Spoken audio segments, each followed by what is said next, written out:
Stories that we have here in West Michigan, and it's something that I had to do a little investigating into and see how much of this Ada Witch legend is based in actual historical fact. Most photos capture moments. Some capture mysteries. In the quiet woods, empty roads, and abandoned buildings of Michigan, strange things have a way of showing up in the frame. There's nothing there. There's no point of reference. You see a light, and the light is actually moving, and if you look through the telescope you can see the light moving up the road, and then it stays steady on that long, flat piece of road for a long time. Lights with no source, faces with no body, shadows that weren't there before. Whether you're a skeptic or a believer, these eerie images raise questions that don't fade with time. Let's dive into 5 of Michigan's most chilling photo-related mysteries, starting with a light that won't go out. Watch with a friend, because even the experts turn pale when they start zooming in. The Paulding Light, Michigan's living ghost story. Down a desolate stretch of road near the tiny town of Watersmeet, deep in Michigan's Upper Peninsula, something strange happens when the sun sets. Locals call it the Paulding Light, a glowing orb that appears, floats, flickers, and vanishes in the distance. It's been showing up for decades. People park their cars, aim their phones and cameras into the valley, and wait. And more often than not, they catch it on film. It's not just a flicker. This light moves, pulses, changes color. Sometimes it's white, other times it shifts to red or green. It drifts like a lantern swinging in the air, far down the abandoned rail line where there should be nothing and no one. People have chased it, hiked toward it, waited hours for it to return, and always the same eerie truth. No matter how close you try to get, the Paulding Light stays just out of reach. The first widely known sighting was in 1966, when a group of teenagers reported seeing a light like a lantern hovering at the end of the road. Since then, the legend has only grown.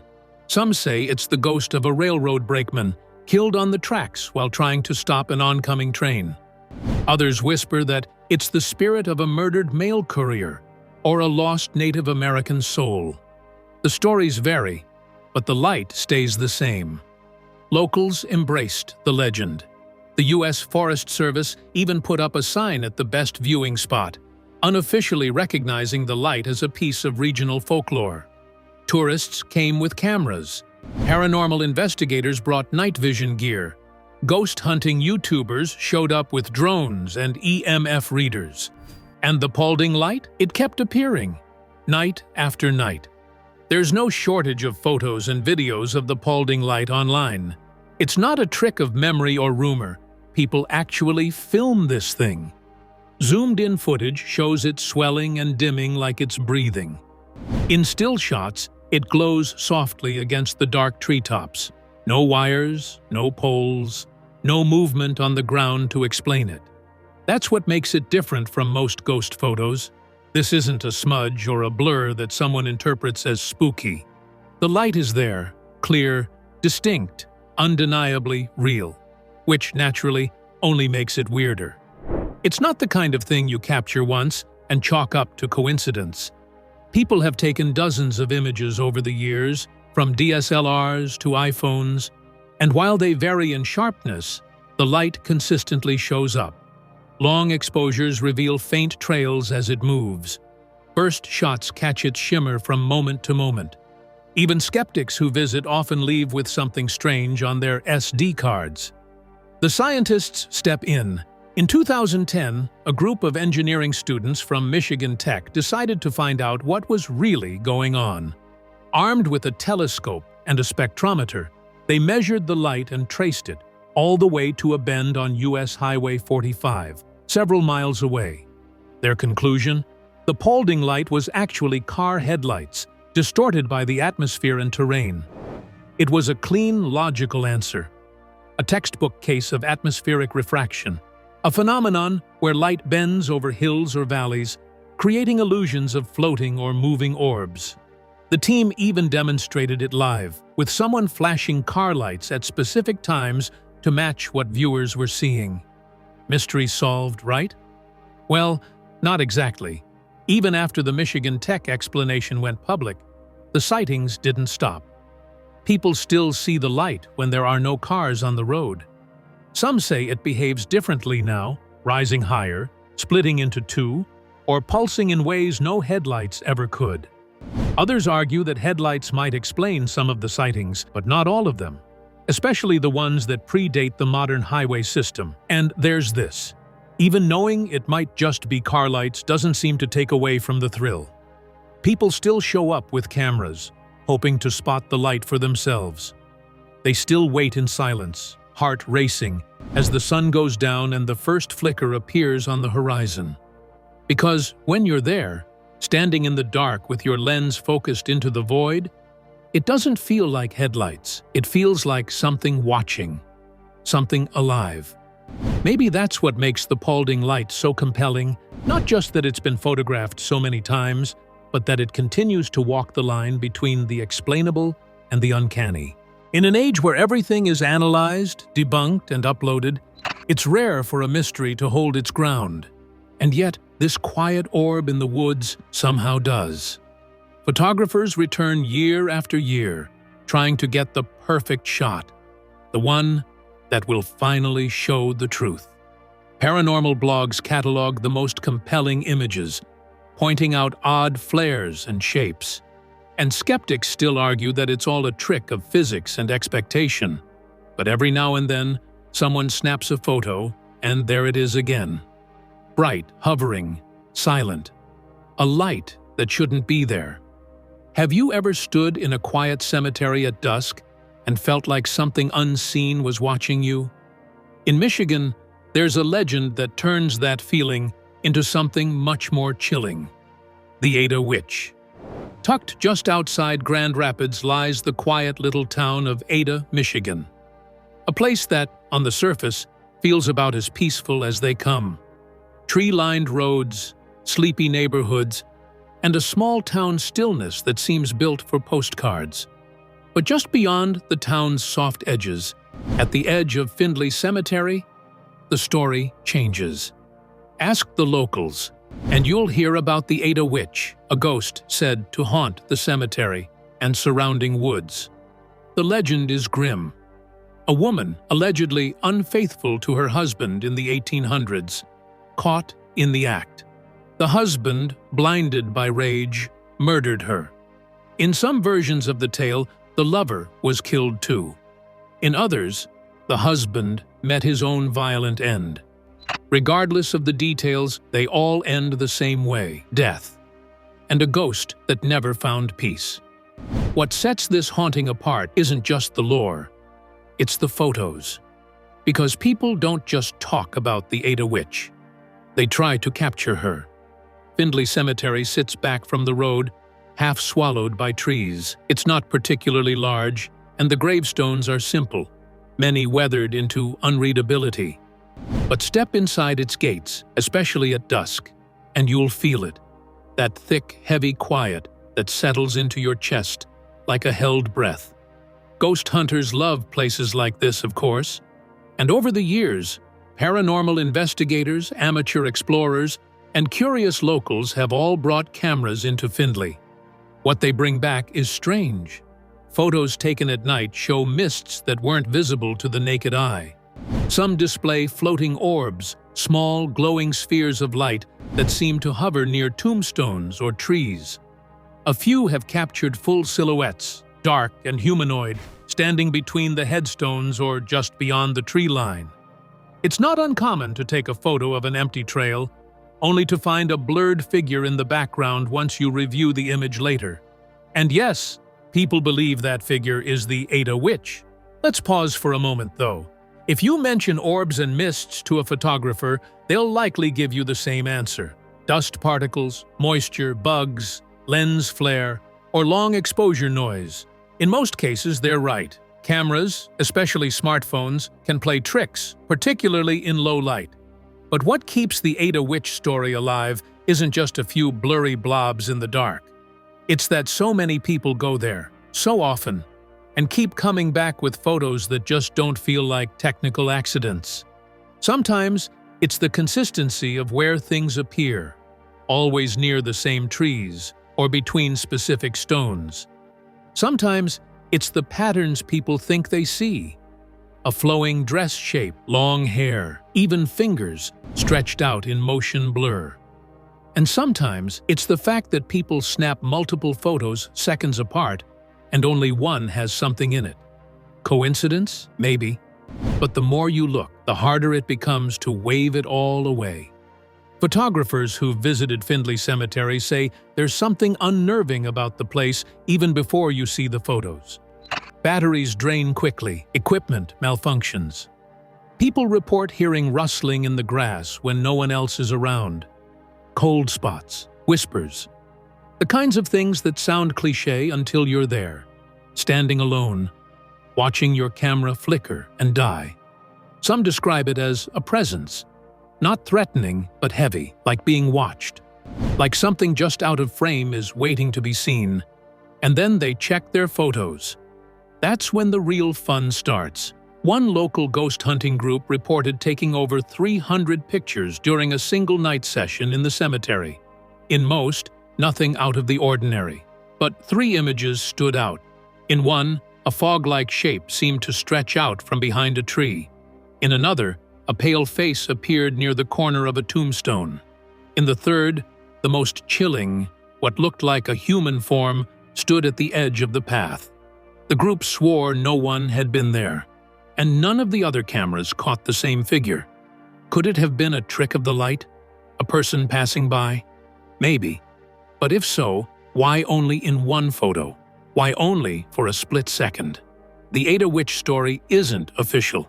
There's no confirmed name, no newspaper report from the 1800s, no historical plaque to mark the crime. And yet, the legend has lived for generations, passed from teenager to teenager, ghost hunter to ghost hunter, late night dare to late night dare. Part of that survival comes from the photos. Unlike some urban legends that rely entirely on word of mouth, the Ada Witch's legacy is fed by images. The pictures make her feel more real, more than just a spooky story whispered around a campfire. Whether the images are tricks or not doesn't seem to matter. What matters is that they exist, and that they make you feel something. A chill, a pause, a second glance. That's the power of a photograph. It gives shape to the invisible. And whether that shape is a smudge of light or a specter in a flowing dress, once you see it, you can't unsee it. Visit Findlay Cemetery today, and you'll likely find flowers on the graves, tire tracks from the last ghost hunting group, maybe even a camera tripod left behind. People still come here hoping to catch a glimpse of the Ada Witch, not with their eyes, but with their lens. Because if the stories are true, she doesn't always show up when you're looking. She waits for the flash. The Felt Mansion and the Melon Heads. Not far from the sandy beaches of Lake Michigan, just outside the charming town of Holland, stands the elegant and imposing Felt Mansion. Built in the 20s by inventor Dorr Felt as a summer home for his family, the mansion now serves as a popular event venue, complete with vintage architecture, rolling lawns, and stories you probably won't find in the wedding brochures. Because deep in the surrounding woods lies one of Michigan's most disturbing legends, the Melon Heads. If you've never heard of them, count yourself lucky, or maybe just under-researched. These are the kinds of stories kids whisper on dark bus rides, the kind that dare you to look over your shoulder on the trail. The Melon Heads are said to be deformed, feral children with oversized, bulbous heads who live in the forests around the mansion. The legend claims they escaped from a nearby asylum or laboratory, and now lurk in the woods, silent, fast, and furious with anyone who enters their territory. It's weird, wild, and, depending on who you ask, a complete fabrication, except for the photos. The Felt Mansion is a real place. You can book a tour, rent it out, even attend a historical talk, but it's what surrounds it that feeds the myth. The mansion backs up to the Shore Acres Township Park, a thick, winding forest crisscrossed with trails, and the occasional no trespassing sign that seems to appear just where the trees get darkest. This is where people claim to see them, shadowy figures, hunched and quick-moving, peeking from behind trees or crouched in the brush. Those brave or foolish enough to venture into the woods at night often bring cameras, and more than a few have come back with photos they can't quite explain. In blurry night shots, tree branches twist into grotesque shapes, and bright white eyes appear in places where no animals should be. Some photos catch a humanoid shape ducking behind a tree, too tall for a raccoon, too human for a deer, and just distorted enough to raise every hair on your neck. The quality varies. This isn't National Geographic photography. Most are grainy, overexposed, or riddled with digital noise. But that almost makes it worse, like the woods themselves are fighting back, refusing to be captured clearly. And yet, again and again, people try. Let's be real for a second. There's no public record of any asylum near the mansion, no verified source for genetically altered children, no solid evidence that the Melon heads were ever real people. The legend likely grew out of a mix of local folklore, horror movies, and good old-fashioned teenage imagination. But urban legends like this evolve with the times.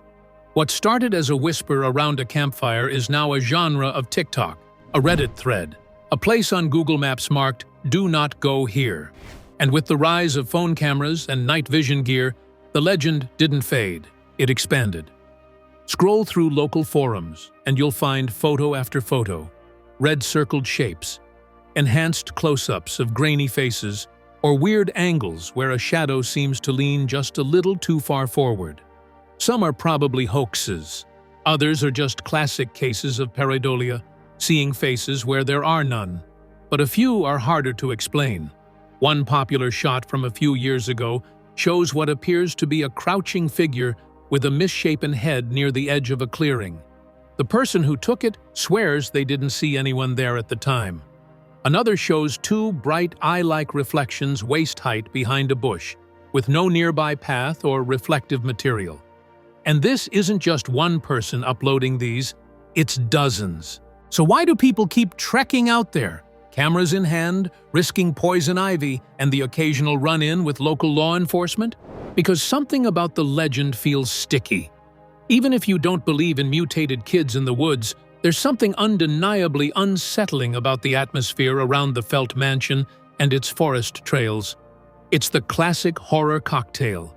A beautiful building with a slightly too quiet history, thick woods that swallow sound, and just enough local lore to make your imagination run wild. Add a camera, and suddenly every strange blur in the frame becomes a clue. Photos taken during the day show strange arrangements of sticks and branches, almost like tiny shelters or warning signs. At night, the woods turn pitch black, and even a strong flashlight barely penetrates. That's when the real tension sets in. Not just fear of what you might see, but fear of what your camera might catch without you knowing. Because that's the scariest part. It's never about what you see in the moment. It's what shows up later. The Melon heads might not be real, but their story is. It's etched into the culture around the Felt Mansion, passed down through friends, siblings, and now shared online with time-stamped, flashlight-lit photos that make your skin crawl. And while most of the images can be explained away, that one photo, the one where you're not quite sure what you're seeing, that's the one that keeps people coming back. Because maybe it was nothing. Or maybe something in the woods is watching, waiting, just outside the frame. What happens when an entire town disappears, but its secrets refuse to stay buried? Pere Cheney Cemetery, a town buried twice. There are ghost towns, and then there's Pere Cheney. Tucked deep in Michigan's northern Lower Peninsula, this place isn't just abandoned, it's erased. Almost nothing remains of the once bustling lumber town that stood here in the late 1800s. No buildings, no road signs, just a clearing, some broken stone foundations, and a cemetery that refuses to let go of its dead. That's where the story really begins, because while the town is gone, the cemetery is still very much active in another sense. Over the years, visitors to Pere Cheney Cemetery have reported cold spots, whispers, footsteps, and most famously, bizarre anomalies caught on camera. If you come here with a phone or DSLR, there's a chance you'll leave with more than you expected. Sometimes the dead don't stay buried. Sometimes they get photographed. Founded around 1873, Pere Cheney was once home to nearly 1,500 residents. Then came disaster. In 1893, a diphtheria epidemic swept through the town. Then typhoid. Then a second wave of diphtheria. Bodies piled up faster than the town could bury them. Some say a curse was to blame, others blame the swampy, unsanitary land it was built on. By 1912, the town was officially dead. Abandoned. Torn down. Burned even. All that remains is a clearing where the town once stood, and that cemetery. According to local legend, the town was cursed by a woman accused of witchcraft, who was hanged from a tree near the cemetery. That story is almost certainly apocryphal. There's no record of such a trial, but like so many Michigan legends, it stuck. And now, it's part of the atmosphere. Part of what makes Pere Cheney feel more haunted than most, especially through a camera lens. People who visit Pere Cheney often don't notice anything strange until they review their photos later. A blank clearing becomes not so blank. A mist that wasn't there at the time appears to hover over a grave. A faint figure, tucked between trees. Sometimes it's more subtle, a streak of light, or what looks like a handprint on the camera lens even when no one touched it. Other times, it's unnerving. A face in the background, just barely visible through the blur, too sharp to be smoke, too real to be coincidence. In one particularly well-circulated image online, a visitor snapped a photo of a friend walking near the edge of the cemetery. Behind the trees, in the background, there's a dark shape, humanoid but crooked, almost hunched. It's the only thing in the photo that's out of focus. In another case, someone captured what looked like two glowing eyes staring out from a low bush near a headstone. There were no animals spotted before or after. Some say it's lens flare, others say it's something else entirely. The one thing these stories have in common: no one saw anything with their own eyes. It was only when the photos were checked later that the chills kicked in. Another common experience at Pere Cheney is sudden, inexplicable device failure. Phones that were fully charged die instantly. Cameras refuse to focus. SD cards become corrupted or unreadable. Some call it coincidence, others call it interference. But one thing's for sure, the cemetery doesn't like being photographed. Paranormal investigators have recorded EMF spikes, electromagnetic fields, in the area, especially around certain trees and stones. One tree in particular, gnarled and crooked, with an unnatural lean, is said to be the hanging tree from the witch legend. That claim is unverified, but many who photograph it report static lines, color distortions, or strange hazes in their photos. Some visitors swear their cameras have captured figures in motion, blurred, shadow-like, always at the edge of the frame, always just out of reach.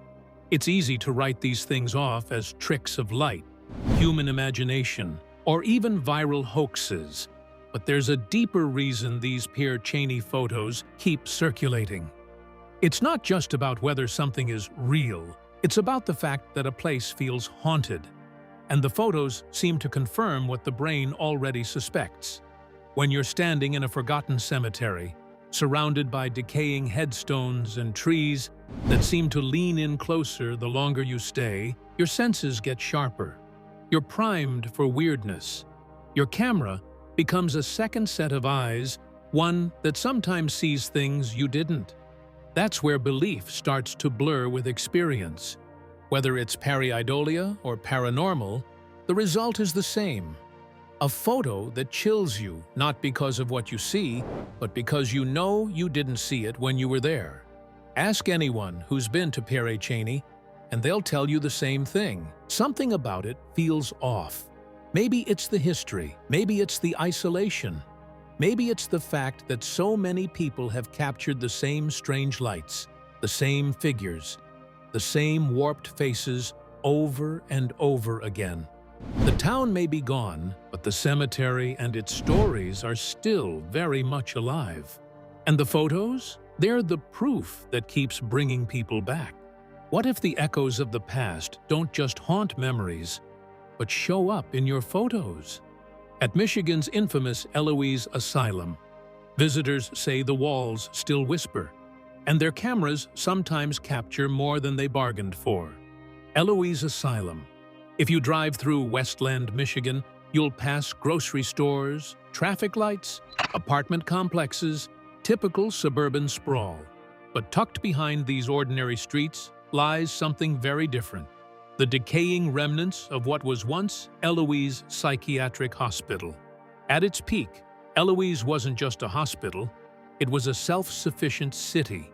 It had its own power plant, post office, police force, and farms. More than 10,000 patients and staff lived and worked on the grounds. Over a span of 150 years, Eloise treated the mentally ill, the elderly, the sick, and the unwanted, often in ways that today would be considered inhumane. Lobotomies, electroshock therapy, isolation, and, allegedly, unmarked graves. Only a fraction of the original buildings still stand, and they're mostly abandoned. Windows shattered, paint peeling, nature creeping in. But those who've explored what's left say the buildings aren't empty. Not entirely. And if you take a photo inside Eloise, you might just leave with a little more than memories. Paranormal investigators have long considered Eloise one of the most haunted locations in Michigan. Stories range from disembodied voices in the tunnels to shadowy figures darting past doorways. But what makes Eloise stand out from other haunted hospitals is the sheer volume of photographic evidence that keeps surfacing. Visitors report taking photos in completely empty hallways, only to discover a silhouette standing behind them. Others describe streaks of light or static distortions in images that were taken in near total darkness. And then there are the most chilling images of faces pressed against windows, peering out from rooms that haven't been occupied in decades. Some of these images are posted online, grainy, dark, a little suspect. But many are sharp, clear, detailed enough to make you pause and think, if no one else was in the building, who or what is that? Eloise is famous for what paranormal circles call phantom photobombs, unexpected figures appearing in the background of photos where no one remembers seeing a person. In one well-known example, a paranormal team captured a photo of an old, rusted gurney in one of the surgery wings. Behind it, just barely visible through the doorway, was the shadowy outline of a person wearing what looked like a white gown. No one had been back there during the shoot. The door had been locked from the inside. Another visitor snapped a wide-angle shot of a stairwell. The image looked fine at first, cracked tiles, graffiti, the works, until closer inspection revealed what looked like bare feet at the bottom of the stairs, just disappearing out of frame. Then there are the mirror shots, some of the most disturbing of all. Explorers have taken selfies in old, dust-covered mirrors, only to find extra faces staring back at them in the reflection. One woman reportedly fled the building after seeing her photo. She was alone in the shot, except for a second, ghostly face hovering just behind her shoulder. Like Pere Cheney, Eloise seems to have a habit of interfering with technology. Investigators report camera malfunctions, unexplained battery drain, and files getting corrupted or deleted without reason. Some have even claimed that photos they clearly remember taking simply disappear. This phenomenon has been jokingly dubbed the Eloise effect, as if the building itself chooses what can and can't be seen. Digital artifacts also plague the images.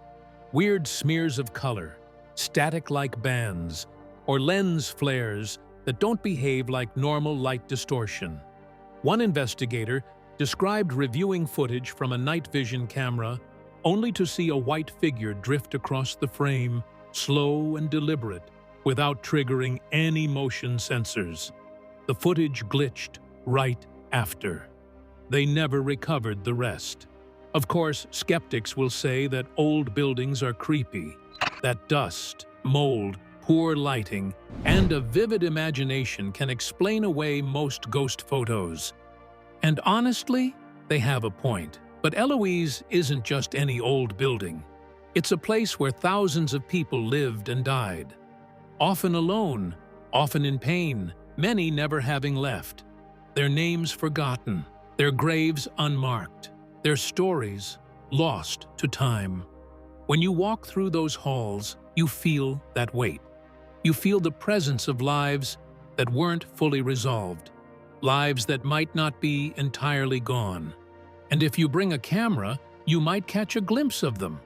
Not in front of you, not while you're taking the shot, but after, when it's too late to ask questions, and all you can do is stare at the screen and wonder what or who just looked back.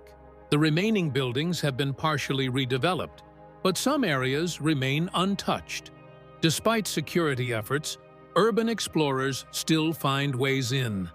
And almost every time someone visits, new photos pop up, uploaded anonymously, discussed in forums, analyzed and debated, real or imagined, faked or faulty. The Eloise photos keep coming. Because some places don't just haunt your memory, they haunt your camera roll. Don't miss the other exciting videos in this channel. Subscribe for more.